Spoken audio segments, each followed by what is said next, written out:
back to my pregnancy vlog, and this is going to be weeks 33 all the way through to 35. And if you're new here and you haven't seen any of my previous vlogs, hi, I'm Sean and this is baby number 2. I already have a 3.5, almost 4-year-old, and I have been vlogging my pregnancy symptoms / pregnancy updates since pretty much week 5, so you can go back and check that out if you want to do so, and don't forget to subscribe. So let's get straight in because it's been a minute. I'm currently 36 weeks pregnant filming this. I've been really bad with catching you guys up, and actually going forward I'm going to start going back to weekly because I'm coming towards the end now. I'm like, oh, if I leave it too long, I don't know if I'll be able to catch you up because I have a feeling this baby's coming early. I'm hopeful that this baby's on the earlier side. So now that I am going to recap you, I'm going to start from 33 weeks. So at 33 weeks, I had a midwife appointment, lovely midwife. But as I mentioned before, I no longer have the continuity of care. So I have the same team, and it's a very small team, which is so much better than my previous pregnancy. And I'm so grateful to have had the continuity of care up until this point. But it was a different midwife to what I was used to. She was lovely though. We talked a lot about home birth, my previous experience. She seemed really on the same page as me when it came to stuff that I was talking about.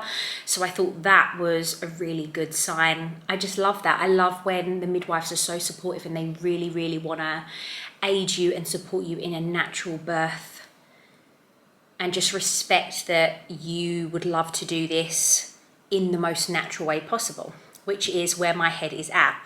And for those of you that don't know, and I've mentioned it in previous vlogs, but I'm really hopeful to do a home birth this time. So she spoke to me about the fact that the midwife would be coming out to me for the next appointment, and just what that would look like. And I think they basically come for a home assessment, and I will update you on that when that happens because that is happening later today. So in my 36-week pregnancy vlog, I will update you, which will be the next one to go up. Definitely noticed in this last month, I'm finally like seeing myself get so much bigger. Not necessarily like, I think up until this point, I have been a lot more bump this time round. Whereas with my pregnancy, my first pregnancy with Elvis, I definitely put on weight everywhere. And it was a very gradual, like, you know, a lot of people say at the end, you really gain the weight. The baby really gets bigger. For me, it was just very steady and gradual right to the end with Elvis's pregnancy. With this pregnancy, it feels like all of a sudden, I'm hungry, I'm heavy, I'm trying to like gain that weight, the baby's trying to gain that weight, and I'm noticing big changes in my body now. So it's so funny how certain pregnancies can really differ like that. And I definitely think I've noticed a change in myself. I'm starting to see a little bit more weight gain, which I'm not mad at. Ultimately, I need that to breastfeed anyway. So it's just something that I would share that I've noticed with you guys. Definitely, I said in Elvis's pregnancy, I had really like swollen like pregnancy lips. I mean, to be honest, I was swollen everywhere. I had swollen feet, cankles, like swollen fingers. It's really hot, really unusually hot in the UK this summer. So I would say my fingers are ever so slightly swollen. If I want to, I can fit my rings on, but potentially it feels a little bit uncomfortable.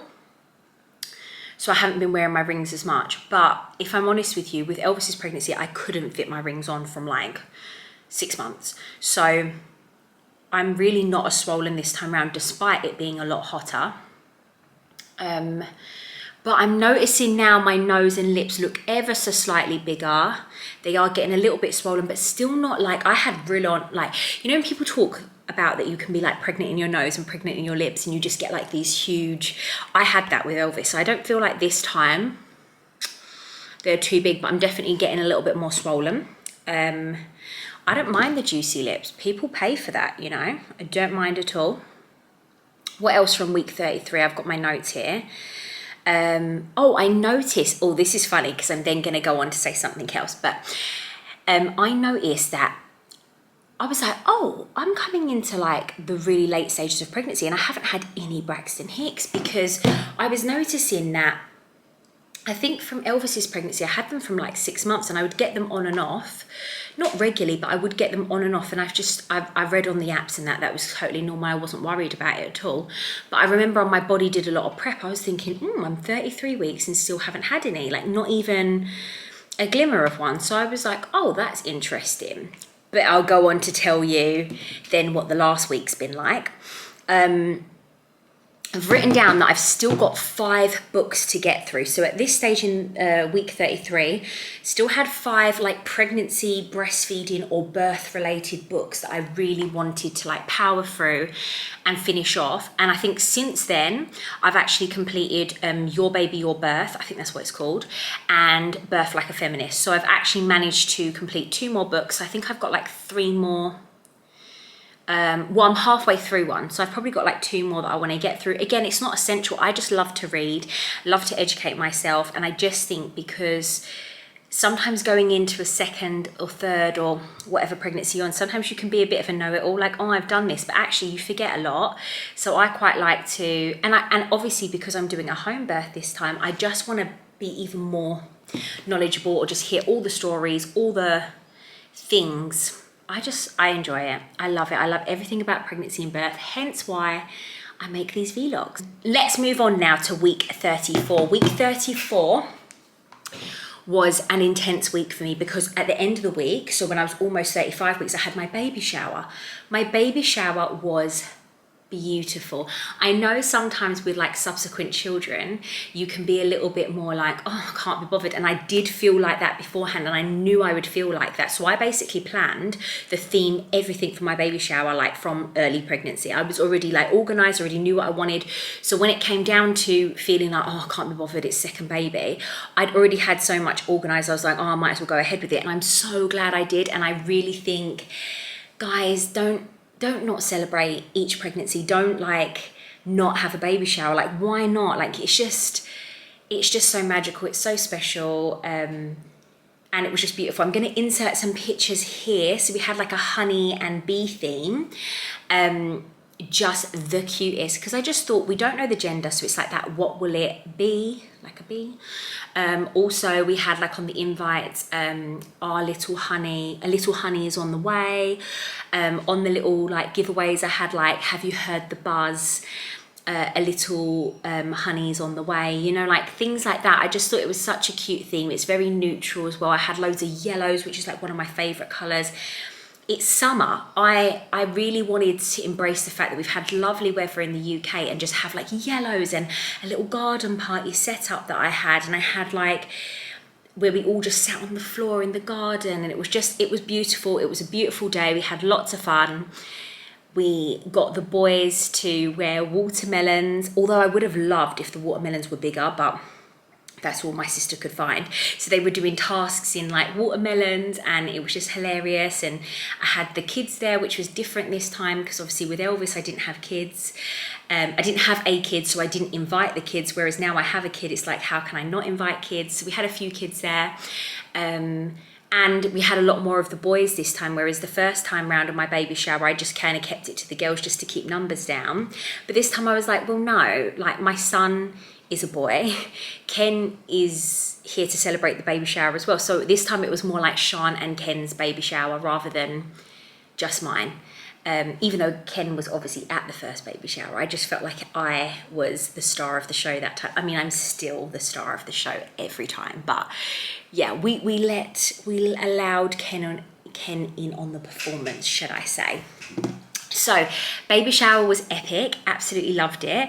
And that was on week 34, but as I said, I was almost 35 weeks. I noticed that I was very tired that week. I definitely needed to slow down. I don't know if that's because I was doing so much like organization wise, I'm not sure, but I definitely did less work. Like workouts were pretty much nothing other than some walks, napping loads more, feeling a lot heavier. And starting to really feel like by the end of that week, and I think that day of the baby shower, I was on my feet the whole day. Everyone kept saying, sit down, but you know when you're like hosting, because I did it in my house, in my garden, I was like, no, like I need to make sure everyone's got a drink. I need to, yeah, you know what it's like. And at the end of that day, I was aching, like my belly was aching, and I was feeling like, oh, like am I getting Braxton Hicks a little bit? Moving on to week 35, I've had so much Braxton Hicks. Oh my God, it's like all the time. I was like getting a bit nervous, like I hope the baby's not coming too early. But I definitely think my body's just preparing now because I feel way heavier down there. And if you're on the same kind of gestation as me, or maybe it's because the baby is coming earlier, maybe you only feel like this just before the baby comes, but honestly feeling down there very heavy, not quite yet at the stage where it feels like you've got a bowling ball between your legs, because it can get to that stage, and I definitely was at that stage with Elvis for about a week or so, where when you're walking you literally just feel like there's a bowling ball. It's so heavy, so low, baby so low. Something I didn't experience with Elvis that I have experienced in week 35 with this baby is lightning crotch. Wow, wow, wow, that is intense. That kind of takes your breath away a little bit. It's like very, very sharp. And for those of you that don't know, it's basically like when the baby's head is like really pushing down on the cervix, which is all good news because that's where I want baby to be. And I want baby to like be ready to come, you know. But they kind of push on a nerve or press on something that basically just sends like this lightning kind of stabbing pain, and it kind of resonates down your inner thighs as well. It's very like, it's very sharp, and then it goes instantly and it's fine. And generally changing position or just moving about or whatever can kind of, for me, has worked in like it doesn't continue. But it's just so funny because Elvis came early in in my previous pregnancy. He felt like a bowling ball down there, but I never experienced lightning crotch. So it's really funny that I have experienced it this time around, and I was just like, what is that? Whoa. So if you're at the same gestation as me and you're experiencing that, it's a lot, isn't it, Huns? It's an intense one. But I'm just like, everything that my body's doing right now and how uncomfortable I feel, I'm like, that's fine, because my baby is really doing what it needs to do, preparing for labour, and I'm just optimistic that means I'm going to have a faster labour this time round. What else from week 35? I slowed everything down with regards to what I'm doing workout-wise, activity-wise, still walking. I've just slowed everything down, but I'm also not able to fully slow down because my son is on the 6 weeks holiday. So I still want to be fun mum and like take him to the farm and go on play dates. So I've been trying to do as much as I can without overdoing it. But like still being fun mum, because I know in the coming weeks now, I'm going to be like, I need to stay close to home. I can't go too far. I need to like limit my drive. Like I'm going to get to the point where I get so close to the due date that I can't do as much. So I'm almost trying to overcompensate a little bit. I probably shouldn't, but you know, I don't want to be a boring mum. But I've stopped doing things like the food shops, like a lot of the stuff that I was just doing, and it just was getting too much for me. And I've been like to Ken or my mum or whoever, like, you guys need to do this for me now. Like, it's just getting a bit too much. So I've definitely slowed down in that regard. I have started, so week 35, I started with the dates. Now, I didn't know about this in Elvis's pregnancy, but for those of you who don't know, there is scientific studies on this, and you go away and do your own research. I'm not going to preach to you because I'm not a professional by any means, but they say that dates in the lead up to you like taking them in the very end. So I think they say you can take them from 34 weeks, but I started from 35. If you take dates, it's meant to speed up the second stage of your labour. So your pushing phase, it's meant to make labour shorter. It's meant to help you have less intervention. Like basically in general, it's meant to aid labour. It helps your cervix soften. That's what I've been told. I'm willing to try anything that's going to help labour because I'm having a home birth and I'm trying to not have any drugs or like be natural. So I think anything that could help, I'm willing to try. So I started taking the dates. I think they say you should be taking 6 dates a day, and I'm not sure on the sizes of that, but I'm kind of taking 3 to 6 dates a day, and then I'm kind of going to make sure this week now that I'm doing like 6 a day. I love dates anyway, so for me it's like, yeah, easy. Like I can just snack on those. That's fine by me. And I think you've got to really build it up in your system for it to have like a positive effect. So yeah, I think don't do it too early, but equally like I feel like my baby's coming on the earlier side, so I wanted to make sure I had enough in my system. Another thing I started was my red raspberry leaf tea, and now I'm only brewing it by putting the tea bag in the cup and putting hot water, so I'm not overly like really doing a strong brew. And I was only having 1 cup a day. And then as the weeks go on, I'm going to increase to 2 cups a day. And then you gradually increase up to 3 cups a day. I think that's the max you're meant to get to, or that's what they recommend. And I'll obviously then be doing a stronger brew as well. But I just do it gradually because I don't believe it induces labour, but some people say it can, so you don't want to have too much too soon, basically. I did it with Elvis's pregnancy, and my second, even though I had a very long labour, my pushing phase was very, very, very quick. Pushed him out in 3 contractions, and that's what they say, it really strengthens your uterus. It really helps that pushing phase.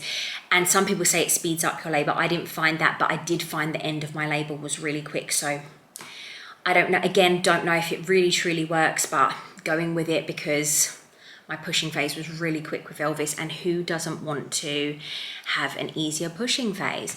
So those are the things I'm doing. I have been in full-blown nesting mode.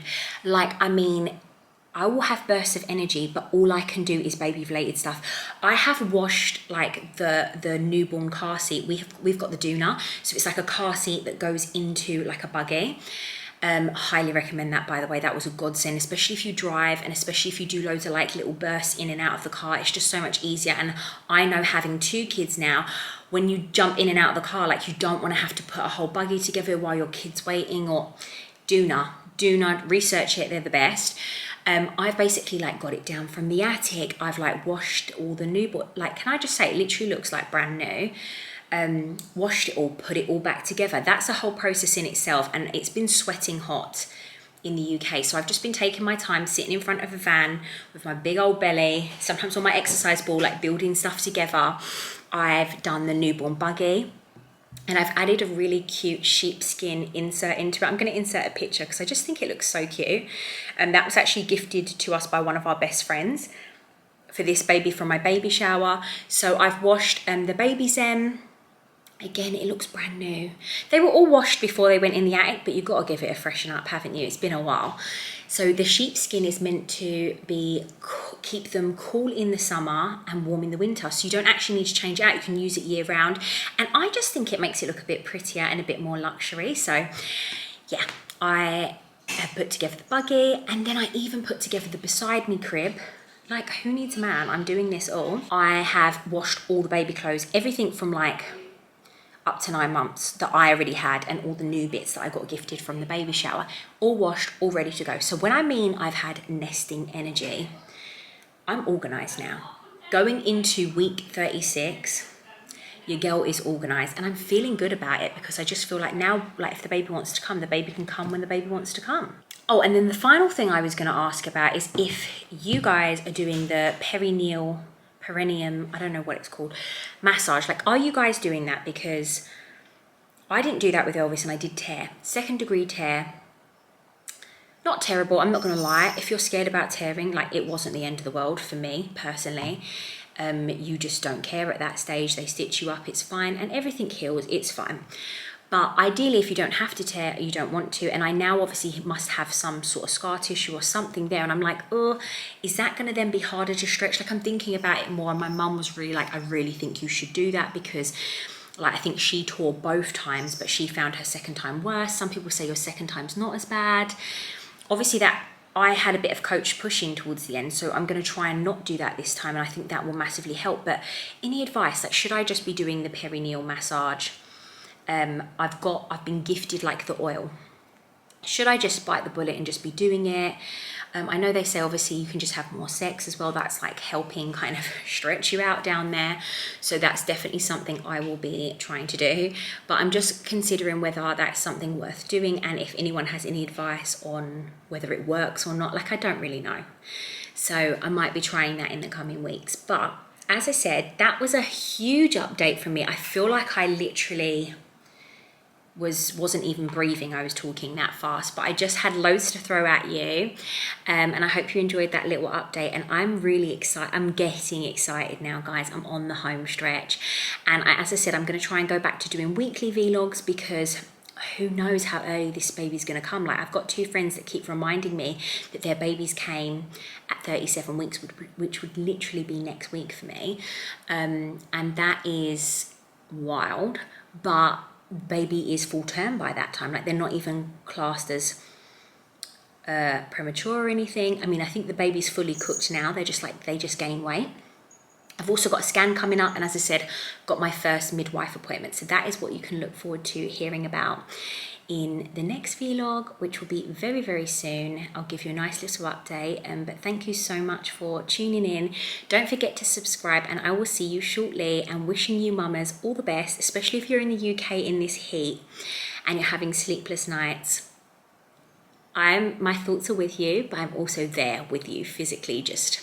We're doing this. It's August in the UK, and I could be having a baby this month.